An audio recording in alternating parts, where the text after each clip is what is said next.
Habari ya saizi ndugu watazamaji wa channel yetu ya TV ya Dr. Chikaramoto. Siku ya leo tunakutana tena siku nyingine kwa ajili ya kuendelea na elimu zetu na madarasa yetu ya kila siku tunayowaleteeni katika channel hii ya Dr. Chikaramoto kama ilivyo desturi na kawaida zetu. Kwa hiyo ndugu zanguni, ningependa kuwakaribisha kwa heshima na tazima wafuasi wa channel hii ambao mmekuwa nyuma yangu siku zote katika kufuatilia elimu na maada mbalimbali zinazoendelea katika chaneli yetu ya TV ya YouTube ya Dr. Chikaramoto. Ndugu zanguni, siku ya leo tunapenda niweze nikawapa elimu ambayo inahusiana na kipaji. Nilishatoa hii elimu mara nyingi sana, lakini nilitoa katika namna nyingine. Siku ya leo unaweza ukaipata hii elimu katika namna nyingine, kwa sababu haya mambo yako katika engo mbalimbali. Unaweza ukakuta kwamba jambo ni lile moja, lakini likawa na zaidi ya maana, zaidi hata maana 50 hata 1000. Sasa nimejitahidi kila wakati kuwaleteni maana mbalimbali ili kwa wale ambao hawakubatika kuweza kusikiliza na kufuatilia vipindi vyetu vilivyopita, nao wakaweza kujua ni kitu gani kinachohusiana na kitu gani maana ya mtu ambaye ana kipaji maalum. Siku ya leo tunazungumza vipaji maalum. Vipaji maalum ni vipi? Vipaji maalum ni vipi? Ni kipaji kile ambacho si kila mtu anacho. Sio uwezo ambao anao kila mtu. Lakini hii imekuwa na changamoto nyingi sana sana kwa Afrika. Sana kwa Afrika imekuwa ni ngumu sana wazazi kugundua kwamba huyu mtoto ana kipawa cha namna gani, au mtu mwenyewe sisi wa Afrika tumeshindwa kujijua kwamba mimi nina kipaji maalum ambacho kimewekwa ndani yangu na Mwenyezi Mungu. Kwa sababu kuna watu wamepewa vitu maalum, yani vitu special katika maisha yao, katika uumbaji wao. Sasa vile vitu special katika uumbaji wao walivyopewa, hawavijui kuvitumia kazi. Hawavifanyii ili waweze, hawavifanyii kazi ili waweze wakanufaika na vile vitu ambavyo Mwenyezi Mungu ameweka ndani yao, vitu maalum. Kwa unakuta mtu anaishi maisha magumu, anakutana na changamoto nyingi, haelewi ni kwa jinsi gani anaweza kukomboka kutokana na kutumia kile kipaji. Nimekutana na watu wengi sana ambao wameua vipaji vyao. Yani vipaji vyao wamevilaza. Tukisema umeua ina maana kwamba huwezi ukainuka tena hapo ulipo. Lakini wengi wanaweza kuinuka. Lakini wanainukaje? Kwa sababu mara nyingi hawajui kwamba watatokaje hapo walipo ili waweze wakafika kwenye nchi ya ahadi, kwenye nchi ya mafanikio, kwa sababu hawajui njia sahihi ya kupita. Na ndio maana ukinisikiliza mimi Dr. Chikaramoto utaweza ukapata faida kubwa sana. Sehemu ambayo ulikuwa kwamba unaona kwamba mimi siwezi kupita, sasa utapata nguvu mpya. Utapata nguvu mpya ya kuweza kukuinua, kuweza kupita sehemu ambayo wewe ulikuwa unaona ni ngumu. Sasa kuna watu ambao wanafanya mambo hawatumii hata nguvu kubwa. Sasa wakifanya lile jambo kwa udogo tu, lile jambo linakuwa kwa ukubwa wa kiwango kikubwa sana. Sasa ndio maana unakuta nilishawaeleza, unakuta kuna watu wengine unaweza akamwiga yule mtu.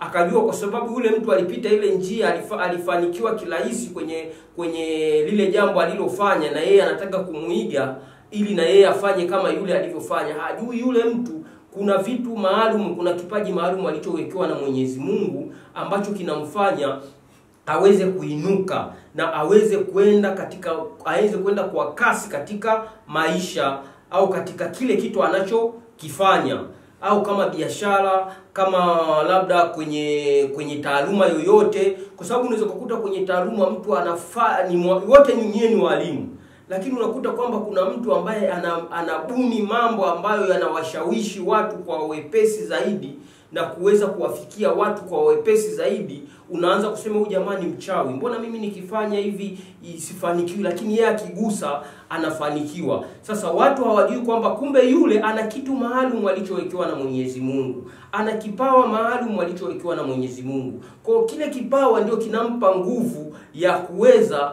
kufanya jambo lolote, na jambo lile likaweza likakubalika mbele ya macho ya watu, na akaweza kufanikiwa kwa asilimia zote kutokana na kile kipawa alichowekewa na Mwenyezi Mungu, kile kipawa alichokuwa nacho ndani yake.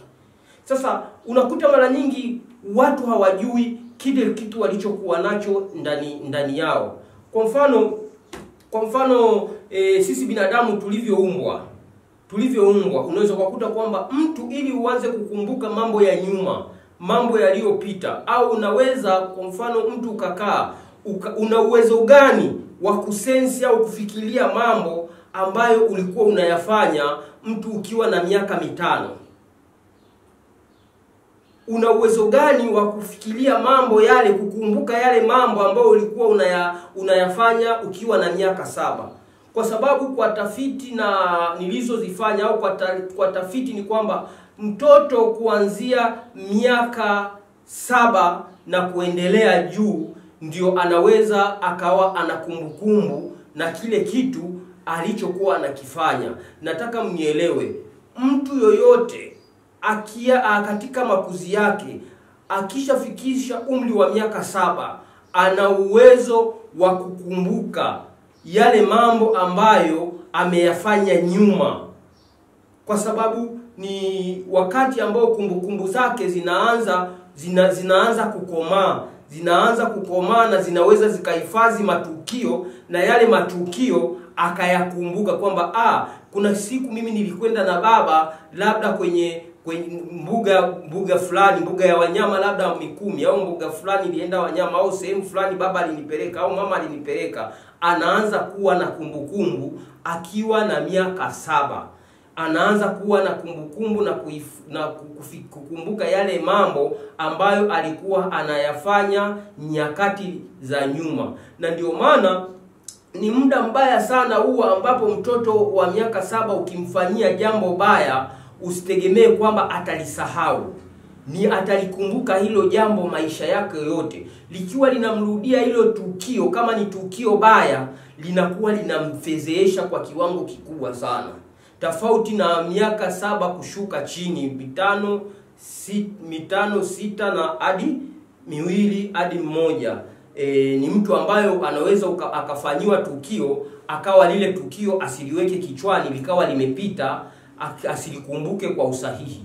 Lakini mtu binadamu anapokuwa amefikisha miaka 7 na kuendelea, ndiyo anaanza kuwa ni mtu mwenye kuwa anakumbuka yale mambo kwa usahihi, au kuyarekodi yale matukio. Hata kama akifikisha miaka 50, 30, 40, 20, anaweza kuyakumbuka matukio aliyoyafanya akiwa na miaka 7. Sasa haijalishi, kuna wengine wanaweza wakaanza kukumbuka matukio hata anafikisha hadi miaka 10. Huo ni uumbaji wa Mwenyezi Mungu, tuuache jinsi ulivyo. Au ni mtu yule kutokana na mazingira anayoishi, kwa sababu mtoto anaweza kuishi mazingira ambayo ni ya kuwa haoni vitu vingi, haoni matukio mengi. Kwa ni ngumu sana kuweza kuadapti yale mambo kwa haraka na kuweza kuyaweka katika kumbukumbu na kuyakumbuka.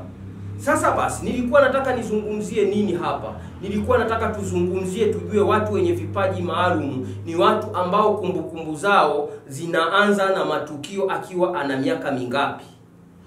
Unapokuta mtoto ana miaka 4 mpaka 5 anakumbuka matukio, au mtu ambaye ni mtu mzima unakumbuka matukio ambayo ulikuwa unayafanya ukiwa na miaka 4, ukiwa na miaka 5, basi jua wewe una kipaji kikubwa sana kiko ndani yako. Jua wewe una nguvu kubwa iliyokuwa ndani yako. Yaani kama leo hapo wewe unaonisikiliza una uwezo wa kukumbuka matukio ambayo ulikuwa unayafanya ukiwa na miaka 4, ukiwa na miaka 4, elewa wewe ni mtu maalum na wewe ni mtu special. hebu nitafute Dr. Chikaramoto, hicho kipaji chako tukifufue. Kwa sababu nasema hivyo, hawa watu ni watu special, na ni watu ambao unakuta katika taifa lolote ni watu ambao wana maendeleo makubwa sana. Ni watu ambao wako kwenye nyadhifa kubwa sana. Ni watu ambao wana mafanikio kwa kiwango kikubwa sana. Hawa ni watu wabunifu. Ni watu anaoweza kubuni jambo na ni jambo likafanikiwa kwa kiwango kikubwa sana. Sasa kipaji chako wewe kama hukijui na kama ukikumbuki, na unakumbuka kwamba mimi nilikuwa na miaka 4, nilikuwa baba alinipeleka sehemu fulani, au nilianza kusoma darasani na kuanza kumuelewa mwalimu nikiwa na miaka 4. Hebu hicho kipaji chako kiamshe leo. Kama una mafanikio hiyo, mimi sina shida na wewe. Lakini kama wewe ambao unahangaika na unatangatanga, yawezekana una biashara yako unaifanya, kuna mambo yako unayafanya, lakini hauyafanyi kwa kiwango kile kulingana na kipaji chako, kulingana na talanta yako uliyokuwa nayo. Kwa sababu talanta za watu zinafichwa. Sasa hizi talanta za watu zinafichwa kwa namna gani?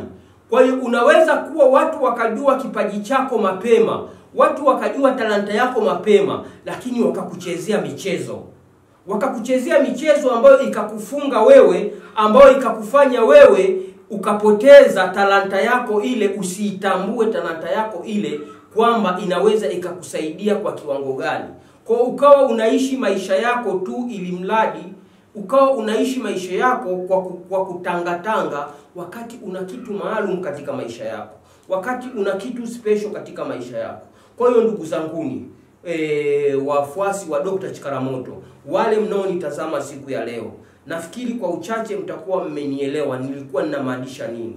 Kama wewe hujui talanta yako, kama wewe hujui kipaji chako ni nini, kwa sababu watu mmekalia vipawa na mnaishi maisha magumu na mnateseka na mnyanyasika, wakati mwingine hicho kipawa chako unaweza kuwa mtu mwingine anakitumia pasipo wewe kukijua, kwa sababu hii ni dunia ambayo ina vitu vingi. Sasa watu wanaweza kuwa wanakutumikisha wewe na kipawa chako pasina wewe kukijua, pasina wewe kujua. Kwa hiyo utakapowasiliana na Dr. Chikaramoto moja kwa moja, nitaweza kukueleza kipawa chako wewe ni nini, talanta yako ni nini, na hiyo talanta yako itakufaidisha vipi na itakufaidisha kwa kiwango gani. Kwa hiyo ndugu zangu, kwa siku ya leo ningependa kuishia hapa. Nafikiri tutakuwa tumeelewana kwa ufupi kwa lile nitakalo somo nililokuwa nimewapatia kwa siku ya leo. Kwa hiyo kwa masomo mengine, hebu endeleeni kunifuatilia, na msiache kusubscribe hii channel yetu ya YouTube ya Dr. Chikaramoto, maana haya mambo utayapata kwenye hii channel pekee ya Dr. Chikaramoto. Kama kuna sehemu utakuwa hujanielewa, unaweza kupiga namba ya 0784994048 moja kwa moja, utanipata mimi na nitakusikiliza na tutaweza kutatua jambo lako linalo kutatiza. Asanteni sana na karibuni sana.